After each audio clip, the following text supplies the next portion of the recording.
लोग समाज के बीच रहने वाले हैं, उस परिवार से आते हैं कि कभी एक टाइम का खाना मिलता है तो एक टाइम के लिए सोचना पड़ता है। हम उस समाज से आते हैं कि कभी धूप में रहना पड़ता है, कभी बरसात में भीगना पड़ता है, तो फिर हमने एसी का जरूरत नहीं पड़ेगा। मान सम्मान अधिकार के बात आई तो ये अगर ट्रेन भी कैंसिल हो जाती तो हमारे लोगों ने मुंड बना लिए थे। ये दबाया गया है कि हमारे दलित के अलावा दूसरे को अगर दबाया जाए तो इतना दब जाएगा जितना कीचड़ में बेंग और धौंसा दबल रहता है, समझ गए ना।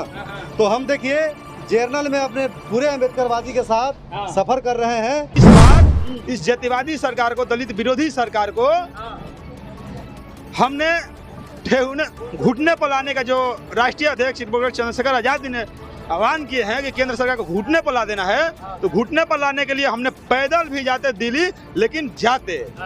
आज देखिए 11 तारीख का आंदोलन है, आज 9 तारीख है। परसों से लोग निकल गए, पूरी देश भर से लोग।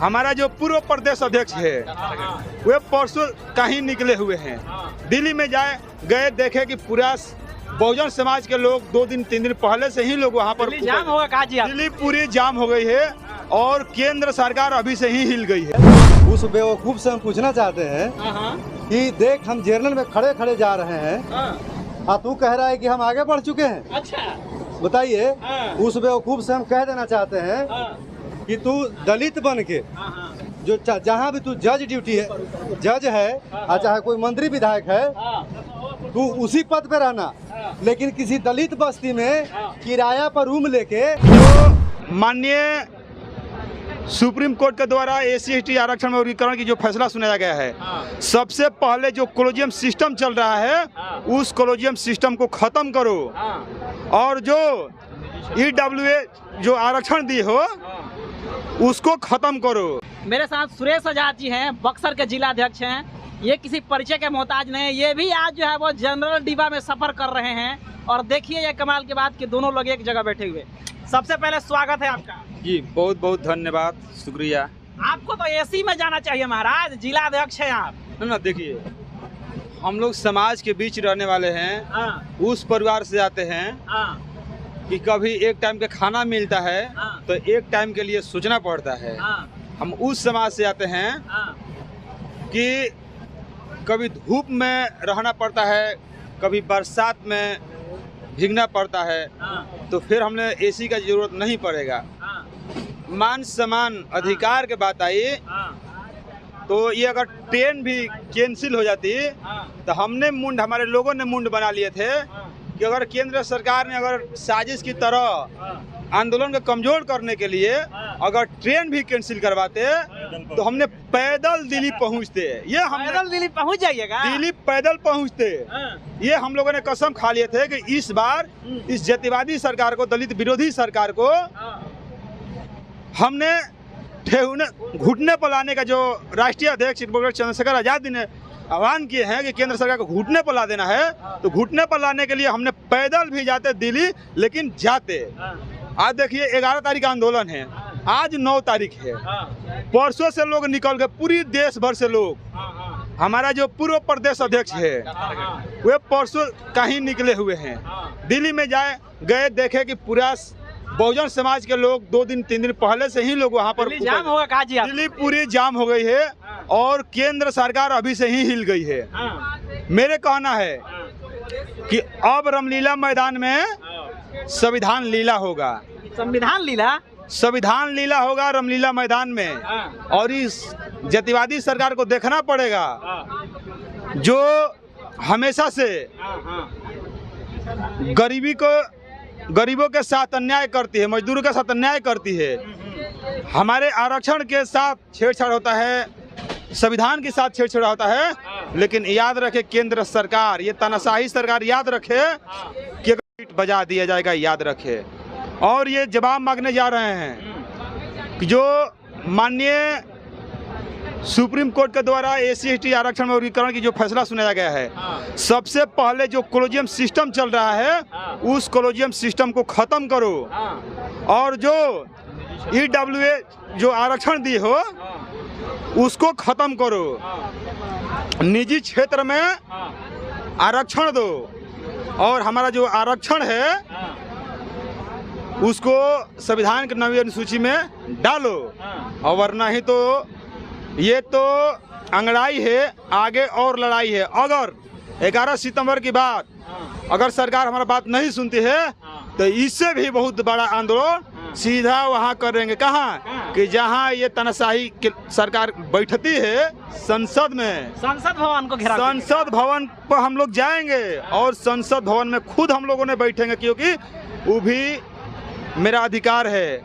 ये देश चलता है हम लोग के बाप दादा के जो बनाया हुआ भारतीय संविधान है उसे चलता है, क्योंकि ये आरक्षण को भीख में नहीं है। ये आरक्षण हमारा संवैधानिक अधिकार है और ये आरक्षण को हमें किसी कीमत पर मरते दम तक हम लोगों नहीं खत्म कर देंगे। आरक्षण तबे खत्म होगा जब इस देश के धन धरती राजपाट पर केवल 3% के लोगों ने कब्जा करके रखे हैं। उस धन धरती राजपाट को पूरी बंटवारा करे, सबको संख्या के आधार पर सबको बराबरी बंटवारा करे। हमें आरक्षण की कोई जरूरत नहीं है जी। तब आरक्षण के आप लोग छोड़ेंगे? तब हम आरक्षण को छोड़ेंगे जब तक इसके धन धरती राजपाट में बंटवारा हो ही नहीं जाता है बराबर का, तब तक इनके गिलगिलाने से, इनके साजिश करने से हम लोग आरक्षण छोड़ने वाले नहीं है। जान जा सकती है लेकिन आरक्षण किसी कीमत पर हम लोग नहीं जाने देंगे। तो ये थे सुरेश आजाद जी और ये रितेश जी थे। आप लोग इनके बात सुने। और भी जिलाध्यक्ष हैं और तमाम लोग जो है वो उनसे बात लेंगे, लेकिन और जो जिलाध्यक्ष हैं उनसे बात करने की कोशिश करते हैं कि जो है वो लोग क्या सोचते हैं। तो देखिए इधर जो है वो सारे जो देख सकते हैं गला में जो है वो नीला पट्टा है। और उसके अलावा देखिए हमारे जिलाध्यक्ष जी पटना के जो पश्चिमी क्षेत्र है उसका जिलाध्यक्ष जी हैं। और देखिए ये तो खड़े हैं, कुछ लोग तो बैठे थे, ये तो खड़े हैं। जनरल डिब्बा में सफर कर रहे हैं। एसी में जाना चाहिए था ना, जनरल में कहा जा रहे हैं? नहीं, एसी तो पर्सनल बना है मनुवादियों के लिए। हम अभी एसी के लायक नहीं हैं। और जो क्रीमी लेयर और जो वर्गीकरण लाया गया है उस बेवकूफ से हम पूछना चाहते हैं कि देख हम जनरल में खड़े खड़े जा रहे हैं और तू कह रहा है कि हम आगे बढ़ चुके हैं। अच्छा बताइए, उस बेवकूफ से हम कह देना चाहते हैं कि तू दलित बन के जो जहाँ भी तू जज ड्यूटी है, जज है और चाहे कोई मंत्री विधायक है, तू उसी पद पे रहना। लेकिन किसी दलित बस्ती में किराया पर रूम लेके और तुम 10 दिन चाहे 1 महीना तुम ड्यूटी करो दलित बस्ती से निकल के, तुमसे इतना भेदभाव होगा कि तुम्हारा औकात तुम्हारे सामने आ जाएगा कि देखो दलित बन के जिंदगी जीना कितना कठिन है। अरे हमें तो इतना दबाया गया है कि हमारे दलित के अलावा दूसरे को अगर दबाया जाए तो इतना दब जाएगा जितना कीचड़ में बेंग और धौंसा दबल रहता है। समझ गया ना? तो हम देखिए जर्नल में अपने पूरे अम्बेडकरवादी के साथ सफर कर रहे हैं और उस मनुवादी सरकार से मैं लड़ने जा रहा हूँ। और उस जो कॉलेजियम सिस्टम के माध्यम से जो बैठा हुआ जज है मैं उसको भी बताने जा रहा हूँ कि देख पढ़े लिखे अम्बेडकरवादी जर्नल डब्बे में बैठ के अपने खेवा खर्चा पे भूखे प्यासे लड़ाई लड़ने जा रहे हैं। तो भीमा कोरेगांव में जो लड़ाई हुआ था वहाँ हमारे ही समाज जंग को जीता था। ये इतिहास है, पढ़ लो भीमा कोरेगांव का इतिहास। अगर हमारे संविधान के साथ छेड़छाड़ किया गया तो आने दो मेरा सत्ता सरकार, गिन गिन के बदला लूंगा। और तुम हमसे ऊंचा दरवाजा रखने पे तुम भेदभाव करते हो, हमारे सुंदर बेटी बहू पर भेदभाव करते हो। अरे औकात है ना तो हमें अपने बराबरी आने दो। और उस टाइम भेदभाव करना, तुम्हें धूल ना चटा दिया तो अम्बेडकर की औलाद नहीं। समझ गए? लाठी खाना पड़ेगा, गोली चलेगा, आंदोलनकारियों पर वाटर टैंक पड़ेगा। आप लोग ये सब झेलने के लिए तैयार हैं? बिल्कुल। 2018 में 2 अप्रैल को हम गोली भी झेले हैं और लाठी भी झेले हैं और इस बार भी गोली भी झेलेंगे और लाठी भी झेलेंगे। उस टाइम 14 आदमी शहीद हुआ था, हम 1400 शहीद होने के लिए तैयार हैं। अपने अधिकार के लिए 1400 अम्बेडकरवादी शहीद होने के लिए तैयार है। वो मनुवादी अपना हथियार में गोली भर के रखे, हम सीना चौड़ा करके आ रहे हैं दिल्ली में। सीना चौड़ा करके जा रहे हैं? बिल्कुल बिल्कुल। तो सीना चौड़ा करके जा रहे हैं और भी सारे लोग हैं वो अपना सीना चौड़ा किया है कि नहीं किए हैं, रूबरू कराते हैं उन लोगों से भी।